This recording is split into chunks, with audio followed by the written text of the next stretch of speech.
రాజధానులకు కూడా ఈ 2 జిల్లాల్లో ఉన్నంత రెస్పాండ్ ఐ మీన్ 2 జిల్లాల్లో కూడా అటు గుంటూరు, విజయవాడ మధ్యలో ఉన్న ప్రాంతాల్లో తప్ప మిగిలిన ప్రాంతాల్లో అసలు రాజధాని గురించి ప్రజల్లో అవగాహన లేదు. వాళ్ళు అసలు మాకు 3 రాజధానులు కావాలా, ఒక రాజధాని కావాలనే అంశం కూడా ఎక్కడ వాళ్ళు మాట్లాడుకోని పరిస్థితులు కూడా మనం గమనించుకోవచ్చు. సో ఇంకా ప్రతి ఒక్కళ్ళు కూడా ఈ రాజధాని అంశం ఏంటంటే అదొక 29 గ్రామాల ఇష్యూగానే చూస్తున్నారనేది ఇప్పటికి కూడా అర్థమవుతున్న అంశం. ఎందుకంటే మనం చూస్తున్నాం 13 జిల్లాల్లో కూడా ఈ 2 జిల్లాల్లో అక్కడక్కడ తప్పితే కూడా మిగిలిన ఎక్కడా కూడా ప్రజలు బయటకు వచ్చి స్వచ్ఛందంగా మాకు ఒక రాజధాని కావాలి లేదా 3 రాజధానులు కావాలని ఎవరో కూడా మాట్లాడిన పరిస్థితులు మనం చూస్తున్నాం. దీని గురించి అది అది కరెక్టేనండి. మీరు చెప్పిన మాట మటుకు వాస్తవం. అది ఈ ఉద్యమం అనేది కన్ఫైన్ టు ఓన్లీ కృష్ణా జిల్లా, గుంటూరు అనేది మట్టుకు వాస్తవం. అది ప్రజలు వాళ్ళ కారణాల వలన రాలేకపోతున్నారు. కాకపోతే నేను చూసినంత వరకు కూడా, నేను ఈ మధ్యకాలంలో అటువైపు వైజాగ్ దాకా ఇటువైపు వెళ్తే కూడా చాలా మంది 3 రాజధానులకు వ్యతిరేకంగానే ఉన్నారు. కానీ మేబీ ఫర్ వేరియస్ రీజన్స్ వాళ్ళు బయటికి రాలేకపోతున్నారండి. ఇప్పుడు విద్యార్థులు అనుకోండి, వాళ్ళ తల్లిదండ్రులు కట్టడి చేస్తున్నారు మీరు వెళ్ళొద్దు అని చెప్పి. ఉద్యోగులు వాళ్ళు మధ్య జాబ్స్ మానుకుని లేకపోతే ఇంకోటి వాళ్ళు బయటికి రావాల్సిన అవసరం లేదు అనుకుంటున్నారు. కానీ వాళ్ళు ఖచ్చితంగా ఈ విషయాన్ని అయితే అపోజ్ చేస్తున్నారు. మేబీ ఓపెన్గా వచ్చి వాళ్ళు పోరాటంలో పాల్గొనిపోయి ఉండొచ్చు. మిగతా ఇప్పుడు అసలు మీకు ఆశ్చర్యకరమైన విషయం ఏంటంటే, నేను చూస్తున్న జేఏసీ కండక్ట్ చేస్తున్న దాంట్లో 80 ఏళ్ళు 85 ఏళ్ళ మనుషులు కూడా వచ్చి వాలంటీర్గా వచ్చి పార్టిసిపేట్ చేస్తున్నారు. అసలుకి ఎంత ఇది 4 కిలోమీటర్లు అవునండి, 5 కిలోమీటర్లు అవునండి జరుగుతుంది. మీరు అన్నట్టుగా బయట ఊర్లో అంత లేదు అని అంటే అది వాస్తవమే. ఇప్పుడు మీకు రాజమండ్రి ఈ టైపు తీసుకుంటే, కర్నూలు కానీ అటైపు చిత్తూరులో కానీ ఏదో జరుగుతుంది అంటే జరుగుతుందనే కానీ తీవ్రంగా అయితే జరగట్లేదు. ప్రజల హృదయాల్లో, ప్రజల మనసుల్లో ఇది ఒక తప్పుడు చర్య అనేది మటుకు చాలా ఖచ్చితంగా ఉంది. కాకపోతే వాళ్ళు ఓపెన్గా బయటికి రావట్లేదండి.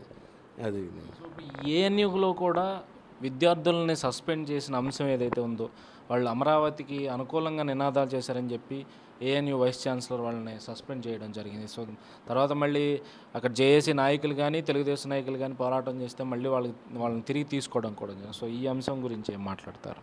అది చాలా తప్పుడు చర్య అండి. ఇప్పుడు అలా అనుకుంటే ఆ యూనివర్సిటీ వైస్ ఛాన్సలర్ని సస్పెండ్ చేయాలి.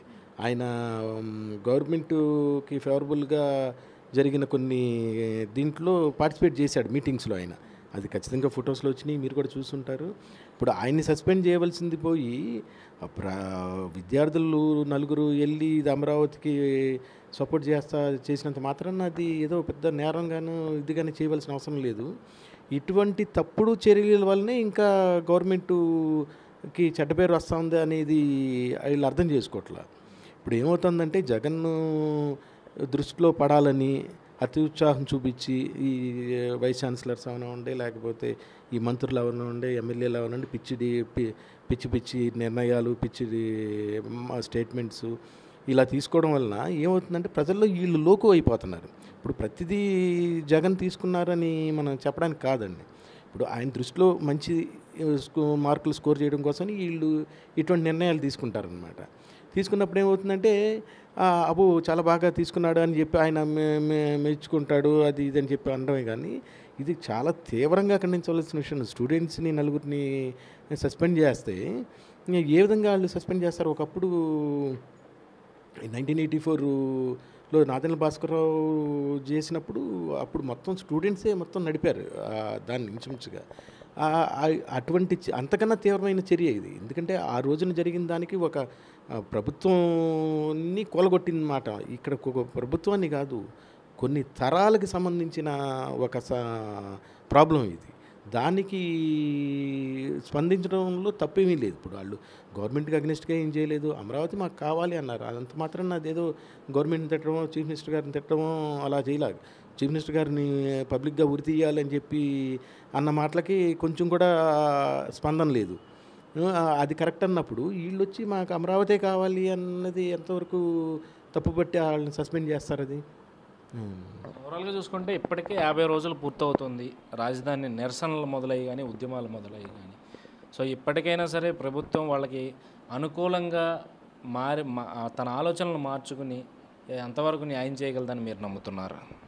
అంటే చెయ్యి చేస్తుందో లేదో కానీ చేయవలసిన పరిస్థితి అయితే తీసుకొస్తారు ప్రజలు అనేది నేను గట్టిగా నమ్ముతున్నానండి.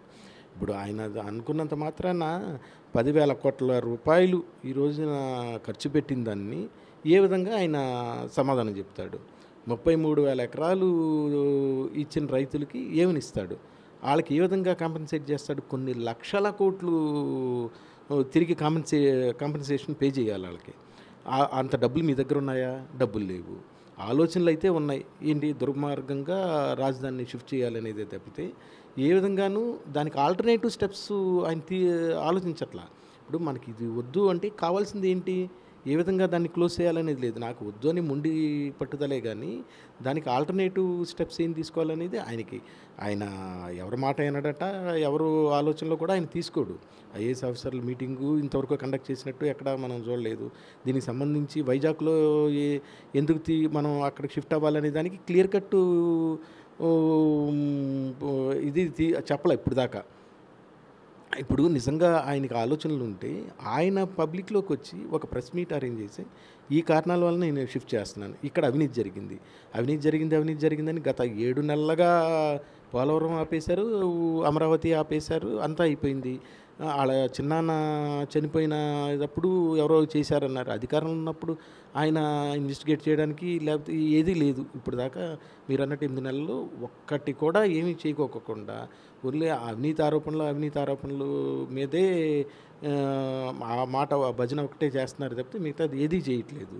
అంతేగాని ఇప్పుడు మిగతాది డెవలప్మెంట్ స్కీమ్స్ కానీ దీన్ని కానీ ఏమీ చేయకోకుండా అది ఒక్క దీని మీదే ఆధారపడుతున్నారని. ఇప్పుడు అమరావతిని కదిపితే ఆయన కొన్ని లక్షల కోట్లు ఇవ్వాలనే ఆలోచన ఆయనకి ఇంతవరకు ఎందుకు రావట్లేదు అనేది ఇది క్లియర్గా. అది ఇప్పుడు చంద్రబాబు గారు ఇచ్చింది కాదు, అప్పుడు ఆ ప్రభుత్వం రాసి ఇచ్చింది. ఒకవేళ ఫర్ ఎనీ రీజన్ మేము ఇక్కడ కన్స్ట్రక్షన్ చేయకపోతే మేము ఇంత 3 times ఆఫ్ మార్కెట్ ప్రైస్ మీకు ఇస్తామని.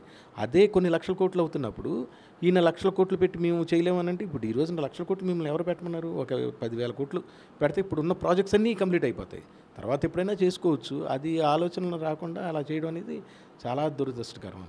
యాక్చువల్గా చరిత్రకి ఒక డెఫినేషన్ ఉంది బాబు. ఈరోజు జరుగుతున్న సామాజిక, సాంఘిక, ఆర్థిక, రాజకీయమే రేపటి చరిత్ర. ఈ 4 సమాహారమే రేపటి చరిత్రగా మనం పిల్లలు చదువుకున్నప్పుడు యాక్చువల్గా దీంట్లో ఉన్న వ్యక్తులు మంచి చెడులు కానీ వాళ్ళు తీసుకున్న నిర్ణయాలు కానీ రేపు చరిత్ర అవుతుంది.